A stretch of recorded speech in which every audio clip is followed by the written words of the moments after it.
Garen no Do is a film drenched in introspection. In particular, what happens when you reflect when there's only an endless void to meet you in the mirror, a nothingness that in Shiki's attempts to cover up and run from has grown and grown and grown until it devours her ability to escape. The story picks up immediately after the ending of the second movie, and, as you might expect because these films balk at the idea of telling things in a chronological order, Shiki is alive after attempting to kill herself. Herself. Singular.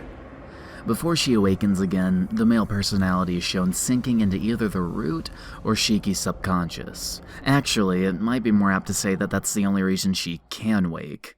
She's in a coma until that personality forcibly removes himself from the equation, trading his life so that the more complete person can live on, just as he said he'd do in Satsujin Kozatsu.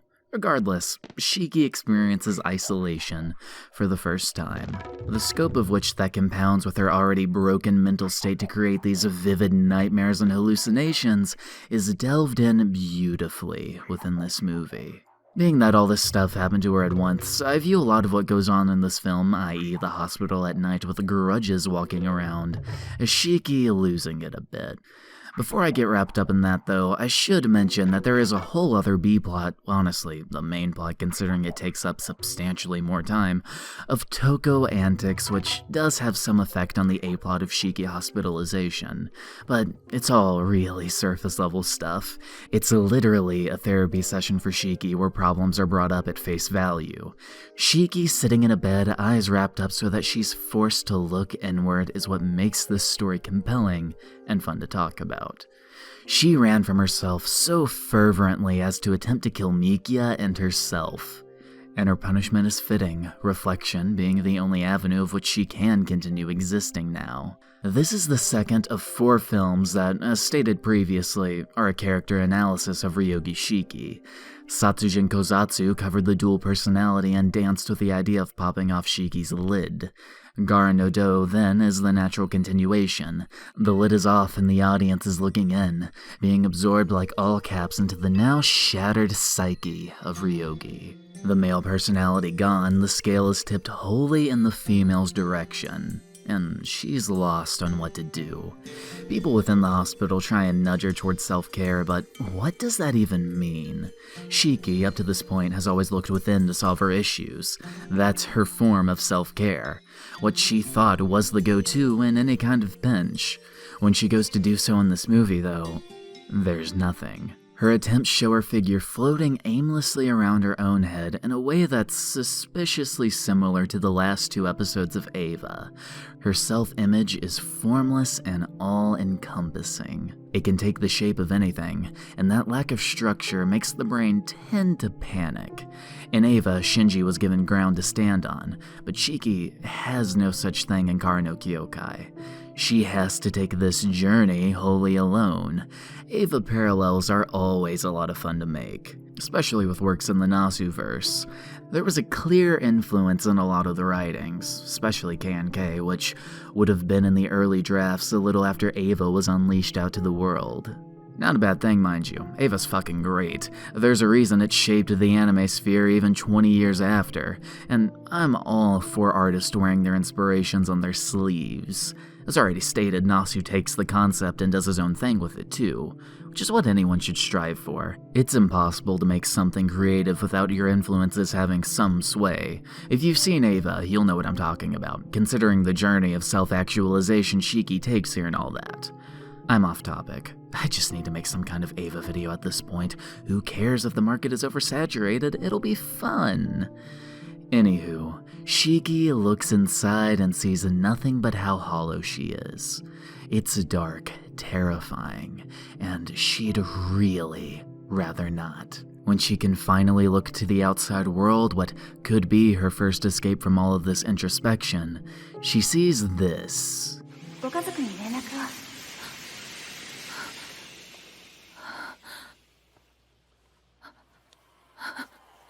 You know the prologue to Tsukihime where Aoko helped Tono Shiki cope with things and get a grip on his new mystic eyes? Okay, cool. That's why I call this movie Blue Blue Glass Moon Under the Hollow Shrine. because this film is literally just that but with Toko and Ryougi. In addition to being inspired by Eva, Nasu was also inspired by himself. Go figure. Yes, I know this came first, but Tsuki brain rot has powers over my mind. Appealing to the niche subsect of Tsuki humors within my audience aside, the plot is eerily similar, down to the fear of the eyes breaking the world apart. I said in the last video that though I found the mystic eyes of death perception cool, they were lacking in fulfillment of the concept. Like, these things are neat as hell, but nothing is really done with them other than Shiki saying the lines that people look at her and say, for. Which is important, don't get me wrong, but there's no real weight to those words when the audience has no reason to think, oh shit, she's using them. There's no sense of tension, it's just to be expected, you know. It was a problem that Fujino's eyes mitigated because her usage of them was linked to her feeling pain. There was an emotional element, most notably felt when she destroyed the bridge. Every time she uses her eyes, it is directly linked to her emotional state. It's compelling. Here's a controversial take, and before I continue, Shiki is a lot cooler in the way she animates. But the way she uses her eyes has always felt ripped straight from the Tsukihime anime. And not the cool OP for Tsukiri, the one people pretend doesn't exist because it's so god-awful. For clarification to those who haven't seen that cursed series, Tono has no adverse effects with his eyes other than being kinda scared in the Aoko flashback, which he gets over immediately. They essentially function as a delete button. He's never in danger, and the eyes are never shown to scare him or make him lose his grip on reality. They just exist so that he can lightly nudge his enemies to death, followed by Arcoade calling him a combat genius who must have it in his blood. Speaking of Arcoade, the whole Nanaya subplot is glanced over, and Tono attacking Arcoade at the beginning of the series is the only time he loses himself and acts like he does in the VN. Which is the real crime in this anime. It makes it feel like a what the fuck was that about moment and not a what the fuck was that about moment, you know? Perfect way to describe the series as a whole, actually. Everything moves at a snail's pace, yet it goes horribly fast because it's adapting like 3 routes in one and in 12 episodes. Funnily enough, it actually has a few plot points that are used in the manga for Tsukihime, which went on to be the best version of the near side routes until the remake came out. Like the carnival episode, and Yumizuka's usage is pretty similar across both. I actually want to make a video talking about the manga if anyone's interested, but I'm talking about the anime, so I suppose that I should be calling her Yumitsuka, who honestly is the only good part of the show. Well, that and the music, which is surprisingly good. Think Hellsing, but like, not Ultimate, the original, which had a banger OST, right? But the show was unbelievably mid. Yumitsuka, though. In particular, I'm a fan of all the wonderful shots of her during that amusement park episode I mentioned earlier. If you watch anything from this horrible show, let it be that episode. It's episode 7, if you're curious. But at the same time, that is the same episode where she realizes that she's essentially been cucked by Arcoade, so it's kind of embittering. I can tell that the animators at least shared my admiration for Best Girl though. Like, the Nero fight, Shiki falls on him awkwardly and he dies. It's not really animated well at all, and things just feel very awkward. Like, here's a clip. Put in a clip. I said put in a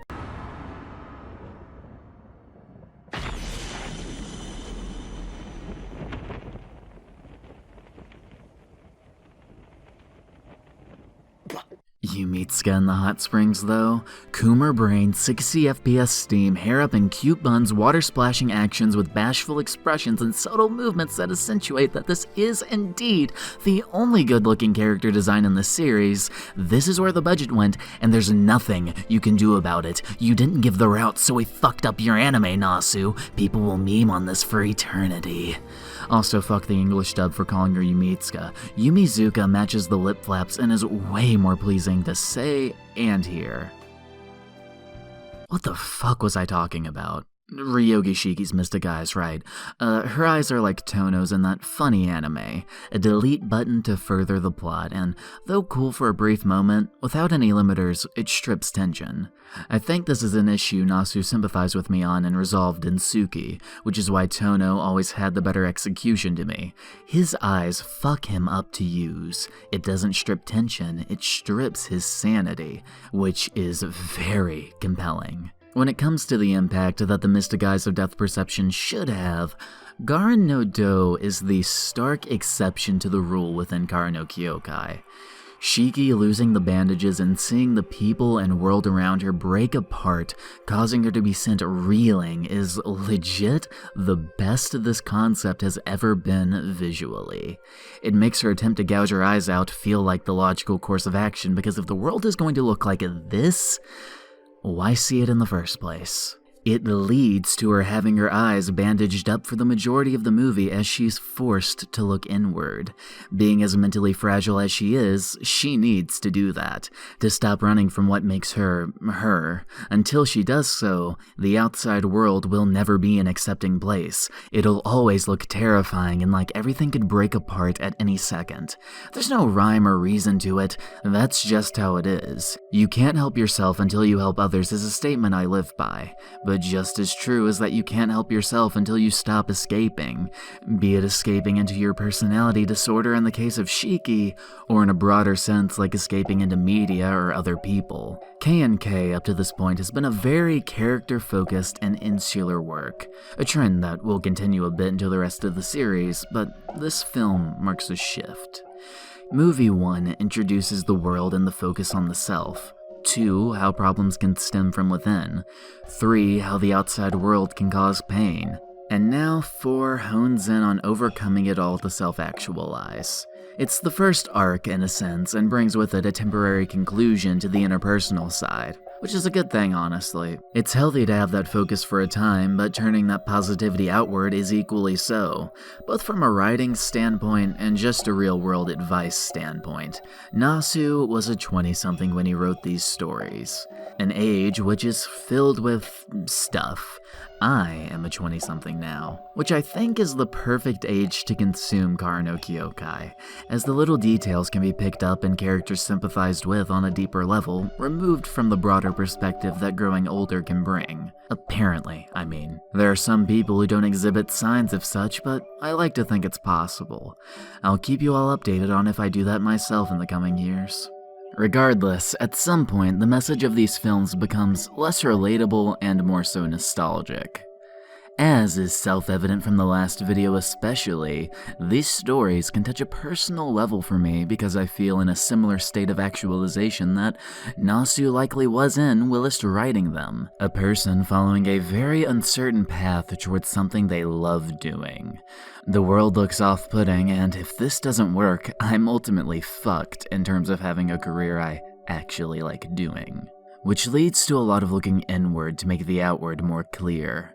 Once that actualization stuff is accomplished, the outside world can be tackled a bit at a time. If you're a smart cookie, you'll notice that Shiki takes a very similar journey throughout this movie.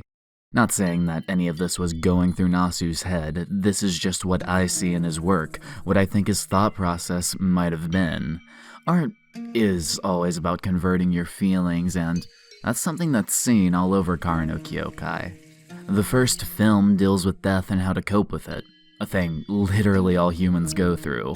As I talked about in that video, it's a concept which Nasu discusses well, but it requires some digging to understand what it was he was actually trying to convey.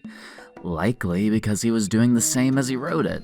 Hence, why he's embarrassed about it all these years later. It's a work that can be all over the place because feelings, especially in the realm of the macabre, tend to be that way. His whole just getting started as an author definitely also has a place in that embarrassment, don't get me wrong. But I think there's more to it than that. Maybe I'm reading too much into this. Maybe it is just a funny story about how Ryougi Shiki is a cool concept for a character and Nasu just wanted to explore every facet of her. But if that's the case, I don't care. It's still an interesting angle. Evangelion, to, of course, reference it again because Brain rot is a series that's been explored in about 1,000,000 different ways. I don't know, the director, the creator, the person given all the credit for Ava, though a lot of people worked on it, of course, sure as hell didn't have any of those ways in mind, but that doesn't make the interpretations any less valid. K&K has spent all this time focusing on individual characters, how the world affects them, and their little intricacies. Garen no Do turns the focus to the most introspective point, literally Shiki and the nothing within her. Yet it's also the story where the outside world has the most sway. She perceives it as terrifying, so she claws her eyes out and stays in the room. She has all these influences trying to push her in a certain way, but she can't go along any of those avenues because it has to be a choice she makes on her own. There's nothing in the hospital but lingering spirits and regrets. They want to merge their consciousness with Shiki, no doubt, and as enticing as just laying there and letting someone else fill the vacancy left by All Caps' death might be, she doesn't want that. Shiki is human. She's unclear of what it is she's searching for and thus can't really fight them off, but what she wants isn't to have her fledgling humanity taken. I like the spirits in this film. Be they genuine or just a visualization of her own mental battle, they push Shiki into making a choice for herself before someone else makes it for her. Had they not been there, she'd remain in stasis forever. She needs that impetus, a self-defined drive to get her anywhere. I'm gonna say the line. It makes Shiki realize that she has to skip point B. It gives a visual element to a purely mental battle so that it's more understandable. Not to mention, it just looks really cool. Spirits, this ugly-ass thing crawling under her bed and choking her out. I've read a few doujins like that. They were pretty good. I mean, horrible, disgusting, All this introspection, spirits possessing her and attaching themselves to her in some pitiable attempt to cling to life, and fear of the outside leads to Toko coming in and saying, "Your eyes are Kino, actually. Use them. Yes, silly girl." She doesn't tell Shiki what to do. What I said just now sounds like that, but she doesn't, trust me. But she nudges her in the right direction. RPG time. Okay, so Toko gives out a quest marker with the description reading, "Yo, this hospital is whack, and if you don't do anything to get better, you're going to be home to some very undead things.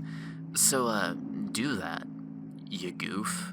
Shiki has to help herself in the end, a detail I like not because I'm Oshino Meme from Monogatari, but because that's often how things work in the real world. A fictional story doesn't have to do things like that, of course, but the story has a more naturalistic flow because of it. Again, Nasu was a 20-something converting his experiences, feelings, and questions about life into the work that is Uhhh No Kyoukai. The subject matter is going to tend to loop back on reflecting the real world in some form or fashion. Totally unrelated side tangent, Toko shouldn't even be here.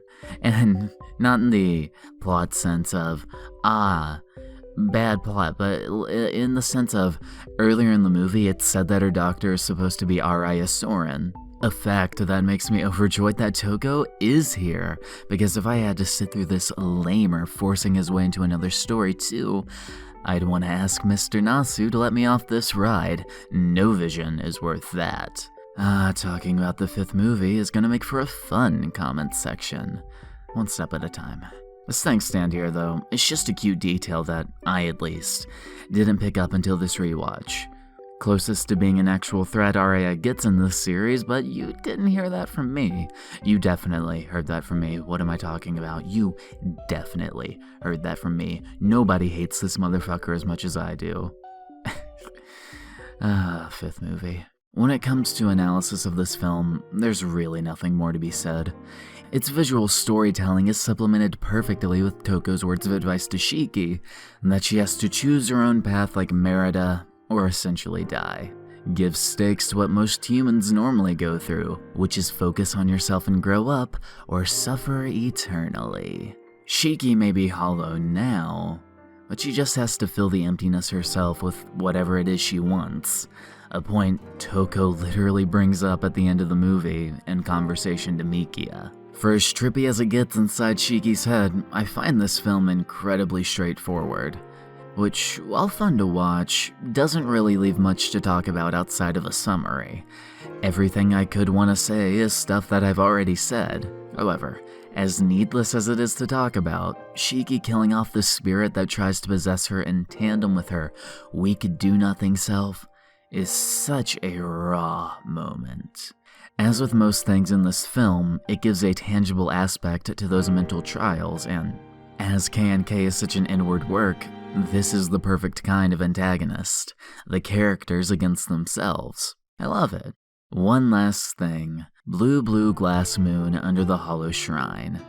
Ryougi and Tono naturally have differences in how they function as individuals, but the motions they go through are more or less identical, and if transferred to a visual medium, I could easily see the revelation of what the mystic eyes of depth perception are, looking eerily similar. There's also of course differences between Aoko and Toko, but what they do is more or less the same, telling a Shiki to appreciate their gift, helping them cope with it, and nudging them in the right direction before disappearing. They diverge heavily in Ryugi's interpersonal narrative of filling the void, but more or less, they share the same beats for the first half. Now, all that said, and for the sake of needless comparison, which did it better? The Tsukihime remake. Probably. I mean, I still can't read Japanese, but look at these CGs and tell me it doesn't. This was a shorter, I think, video than the last few, but my god, will the next one give me a good bit to talk about. Will probably make me a few enemies too, knowing Type Moon fans. However, before diving into the Paradox Spiral, there's a detour that must be made as I have something special planned for Halloween, as well as a super secret project concerning another series near and dear to my heart. If you can guess what that series is in the comments, I'll give you a heart. I appreciate you all for joining me for the first half of Descending the Spiral of Uhhh No Kyoukai, and I hope you'll join me again when the second, more hot take-filled half begins. And hell, hop on those detours too, they're going to be great. I am biased. Like and share the video, also something funny Patreon chill that will make you click and give me all the monies. Goodbye for now, everyone. Take care.